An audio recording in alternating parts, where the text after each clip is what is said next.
bohong. Aku hanya memikirkan satu peraturan penting. Kenapa kau lakukan hari ini kalau kau bisa melakukannya besok? Few moments later.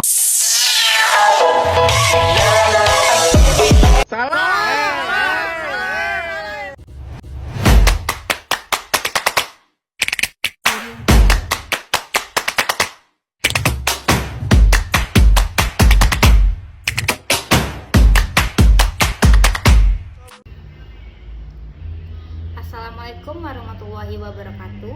Perkenalkan, nama saya Clara Audesa Putri dengan NIM 2101020057, Prodi Akuntansi, kelas 7A2 Akuntansi. Tujuan saya membuat video ini adalah untuk memenuhi tugas akhir mata kuliah teori pengambilan keputusan.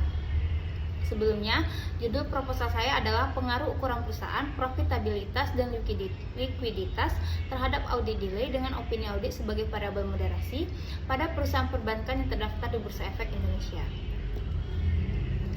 Yang melatar belakangi penelitian ini yaitu di era globalisasi saat ini banyak perusahaan yang melakukan go public terhadap perusahaannya untuk mempertahankan pertumbuhan ekonomi perusahaannya. Tujuan dari go public ini adalah untuk menarik investor agar menanamkan modalnya di perusahaan mereka. Perusahaan yang telah go public dan terdaftar di Bursa Efek Indonesia wajib untuk melaporkan laporan keuangannya kepada Badan Pengawas Pasar Modal dan lembaga keuangan serta harus menyajikan laporan keuangannya secara tepat waktu. Namun ketepatan waktu ini tergantung pada proses audit yang dilakukan oleh akuntan publik. Berdasarkan peraturan Bursa Efek Indonesia, perusahaan wajib untuk melaporkan laporan keuangan yang telah diauditnya paling lambat pada akhir bulan ketiga setelah tanggal tutup buku, kalau diperkirakan itu sekitar 90 hari.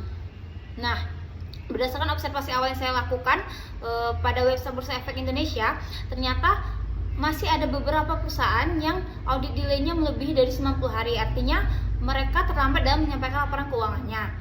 Salah satu sektor yang termasuk yaitu sektor perbankan, di mana dari 47 perusahaan ini masih ada beberapa perusahaan yang audit delay-nya melebihi dari 90 hari.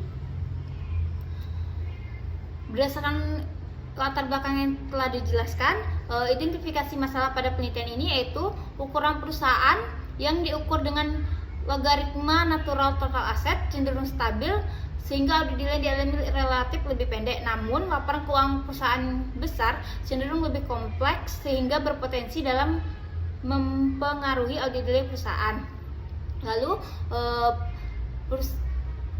adanya fluktuasi pada nilai profitabilitas yang dilihat berdasarkan ROA dan nilai likuiditas yang diukur berdasarkan loan to deposit ratio sehingga berpotensi memengaruhi audit delay.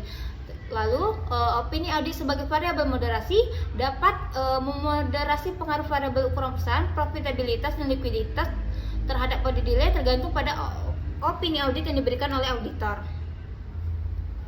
Rumusan masalah pada penelitian ini yang pertama, apakah ukuran perusahaan, profitabilitas dan likuiditas berpengaruh terhadap audit delay pada perusahaan perbankan yang terdaftar di Bursa Efek Indonesia tahun 2020 sampai dengan 2023. Yang kedua, apakah opini audit mampu memoderasi pengaruh ukuran perusahaan, profitabilitas dan likuiditas terhadap audit delay pada perusahaan perbankan yang terdaftar di Bursa Efek Indonesia tahun 2020 sampai dengan 2023. Yang ketiga, apakah ukuran perusahaan, profitabilitas dan likuiditas secara simultan berpengaruh terhadap audit delay dengan opini audit sebagai variabel moderasi pada perusahaan perbankan yang terdaftar Bursa Efek Indonesia tahun 2020 sampai dengan 2023. Batasan pada penelitian ini adalah untuk mempersempit ruang lingkup permasalahan, maka penelitian ini membatasi masalah pada pengaruh ukuran perusahaan, profitabilitas dan likuiditas serta opini audit pada perusahaan perbankan yang terdaftar di Bursa Efek Indonesia tahun 2020 sampai dengan 2023. Tujuan dari penelitian ini yaitu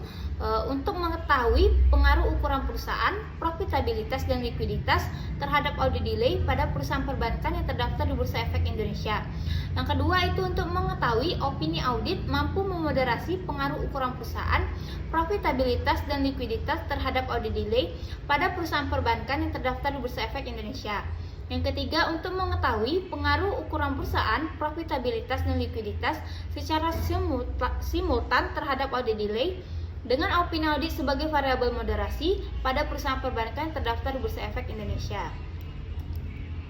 Tinjauan teori. Pada penelitian ini, teori yang digunakan adalah teori sinyal, yang mana teori ini pertama kali dikemukakan oleh Michel Spence pada tahun 1973. Spence mengatakan dengan memberikan suatu sinyal, pihak pemilik informasi berusaha memberikan informasi yang dapat dimanfaatkan oleh pihak penerima informasi. Teori sinyal ini menjelaskan bagaimana manajemen menyampaikan informasi atau sinyal-sinyal keberhasilan atau kegagalan kepada pemilik ataupun investor. Kajian literatur, laporan keuangan merupakan suatu informasi yang menggambarkan kondisi keuangan suatu perusahaan. Yang kedua, audit delay merupakan lamanya waktu penyelesaian audit yang diukur dari perbedaan antara tanggal tutup buku dan tahun buku perusahaan, yaitu per 31 Desember sampai dengan tanggal yang tercantum pada laporan audit independen. Yang ketiga, itu ukuran perusahaan adalah suatu skala di mana dapat diklasifikasikan besar kecilnya perusahaan menurut berbagai cara seperti total aktiva, penjualan, lot size, dan lain sebagainya. Yang keempat yaitu profitabilitas adalah suatu kemampuan yang dimiliki perusahaan untuk memperoleh keuntungan melalui aktivitas operasionalnya dalam jangka waktu tertentu. Yang kelima yaitu likuiditas adalah kemampuan suatu perusahaan untuk memenuhi kewajiban keuangannya yang harus segera dipenuhi, atau kemampuan perusahaan untuk memenuhi kewajiban keuangan pada saat ditagih. Yang keenam yaitu opini audit adalah pertimbangan yang diberikan seorang pengaudit perihal kewajaran pembukuan perusahaan berkaitan dengan aspek material sesuai dengan ketentuan dalam aturan pengerjaan laporan keuangan bersumber pada pedoman akuntansi umum. Hipotesis pada penelitian ini yang pertama, hipotesis 1 yaitu ukuran perusahaan berpengaruh signifikan terhadap audit delay pada perusahaan perbankan yang terdaftar di Bursa Efek Indonesia. Hipotesis 2 yaitu profitabilitas berpengaruh signifikan terhadap audit delay pada perusahaan perbankan yang terdaftar di Bursa Efek Indonesia. Hipotesis 3 yaitu likuiditas berpengaruh signifikan terhadap audit delay pada perusahaan perbankan yang terdaftar di Bursa Efek Indonesia. Hipotesis 4 yaitu opini audit mampu memoderasi pengaruh ukuran perusahaan terhadap audit delay pada perusahaan perbankan yang terdaftar di Bursa Efek Indonesia. Hipotesis 5 yaitu opini audit mampu memoderasi pengaruh profitabilitas terhadap audit delay pada perusahaan perbankan yang terdaftar di Bursa Efek Indonesia.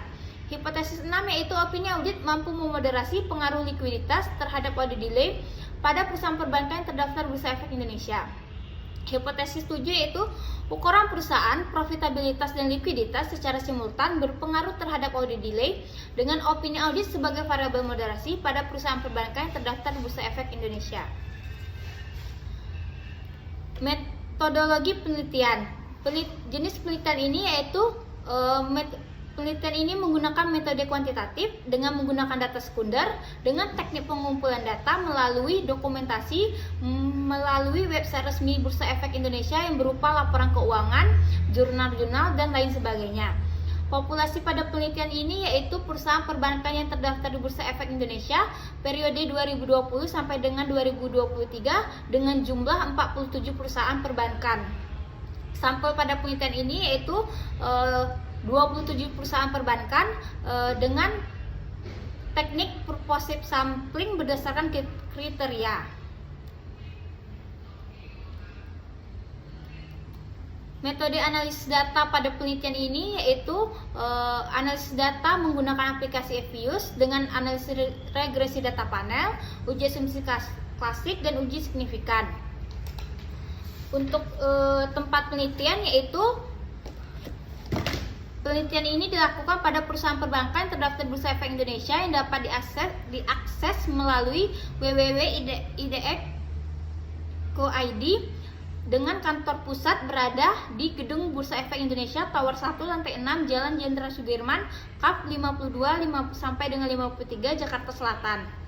Waktu penelitian ini yaitu dari bulan September sampai dengan bulan Januari. Baik, itulah tadi hasil dari pemaparan saya. Lebih dan kurangnya saya mohon maaf. Saya akhiri dengan wassalamualaikum warahmatullahi wabarakatuh.